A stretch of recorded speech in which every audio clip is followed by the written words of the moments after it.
মাথাতে, ঠিক আছে? তাইলে গ্লাস কিসের জন্য দর্শক বিন্দু? হ্যাঁ, কিসের জন্য বাবু?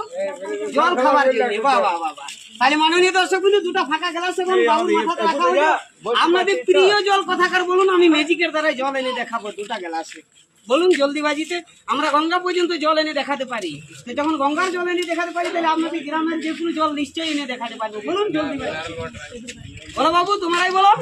বল কি জল নিয়ে কোথাকার জল? আশ্রমে আশ্রমের। এই আশ্রম। বাহ, চলো বাবু ছাড়ো। জয় গুরু। ছাড়ো, চলো উঠাও, বালিগুলো উঠাও। কি নাম হচ্ছে মাননীয় দর্শক বিন্দু? হ্যাঁ, অত না অত না, অল্প অল্প অর্ধেক। বাস, জয় গুরু, জয় গোবিন্দ। ছাড়াও। ছোট ছোট বাবু মামুনিরা, তোমরা কি করবে? শুধু হাত তালি মেরে সহযোগিতা করবে, কেমন? জয় গুরু। চলো বাবু, মারো তালি। এই দেখুন জল এসে গেছে। বাবা, এর নাম হচ্ছে মাননীয় দর্শক বিন্দু। অনুভব করুন কিভাবে হচ্ছে। এই তো এসে গেছে এক জল। এই দেখুন, এই তো। ঠিক আছে, এই তো। এর নাম হচ্ছে মাননীয় দর্শক বিন্দু। অনুভব করুন কিভাবে হচ্ছে, কিভাবে হতে পারে।